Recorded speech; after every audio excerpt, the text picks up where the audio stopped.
Ron Johnson, what's the key mechanism that makes gravity work? The key mechanism that makes gravity work is putting dimples in space time. That's it. So if you have mass, you have mass. I have mass. The cat definitely has mass because he's a little fatty. Um, wherever there's mass, picture space time being dimpled. So think of like a trampoline and a bowling ball on it, right? So if you try to roll anything past that bowling ball, it'll get caught in the dimple and spiral into the bowling ball. So the more baryonic mass you have, the deeper your dimple and the harder it is to avoid.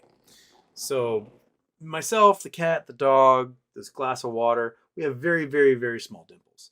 Large mass objects like the Earth and Moon have big enough ones that they can trap each other in their dimples if they've got tangential motion going on.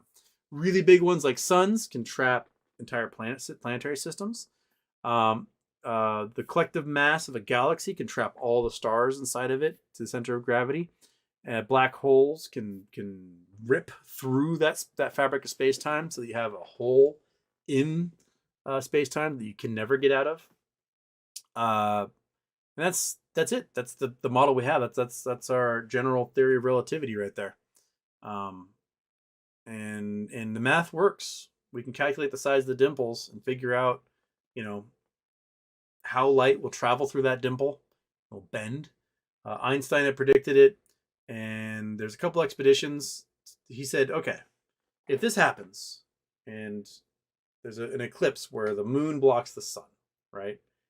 There should be a star that is directly behind the sun, that because the light will bend around the sun, we will see it next to it.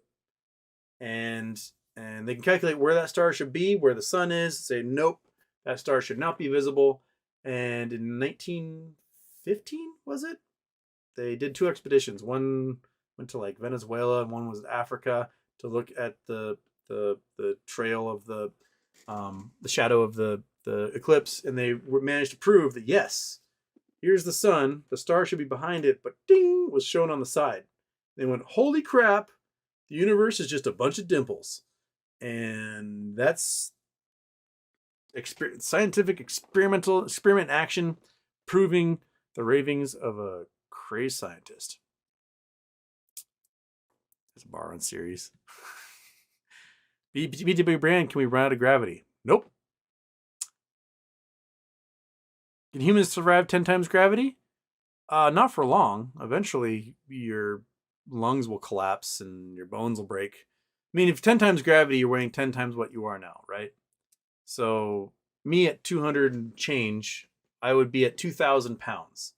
I cannot squat 2,000 pounds. I would not be able to get up off the ground if that were the case.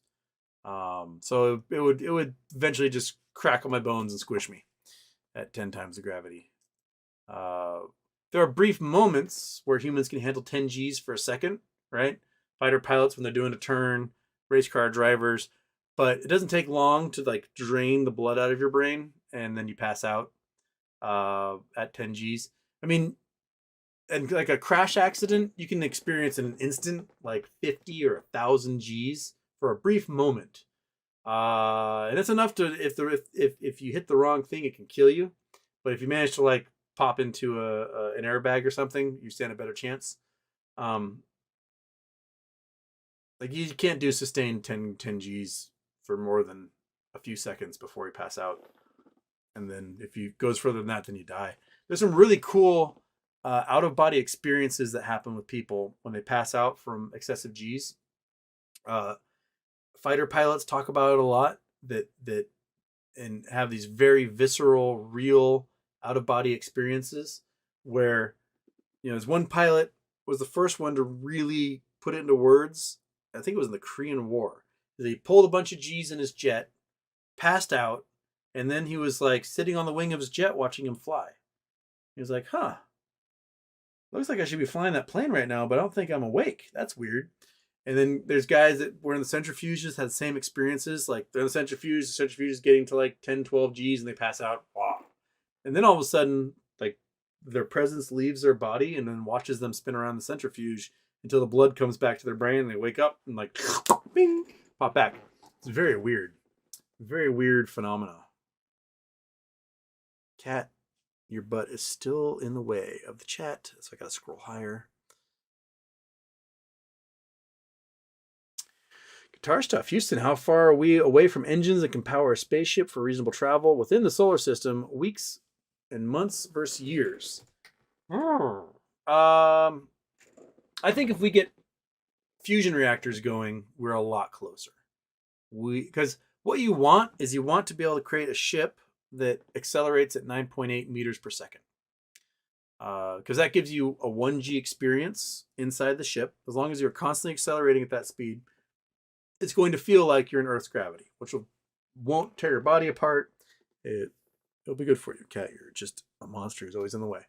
And if you could get to that point where you could accelerate at 9.8 meters per second on your way to Mars, and then halfway turn the ship around and decelerate at 9.8 meters per second, you could have your entire experience in 1G gravity, get to Mars, and it would take 3 days to do it.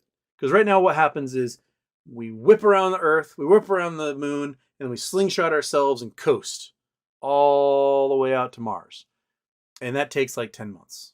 Because there's no acceleration involved. We're just coasting. We're just floating along, coasting. And we basically like, Mars is coming along, we did a shot, and we're going to try and like meet it. And that's what we're doing. Right, kitty? Yeah. But being able to power your way through space is great. So you gotta think about like how much thrust do you need to accelerate at 9.8 meters per second, and is there enough fuel to do 6 days worth plus a launch, right?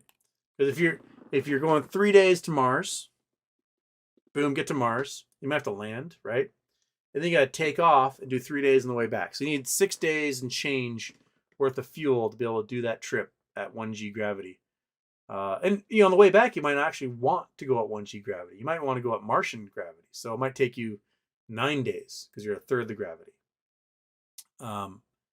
And or slowly accelerate faster and faster and faster, or increase your rate of acceleration so that you get back to 1G after several days. So you ease your way into back to Earth gravity, something like that.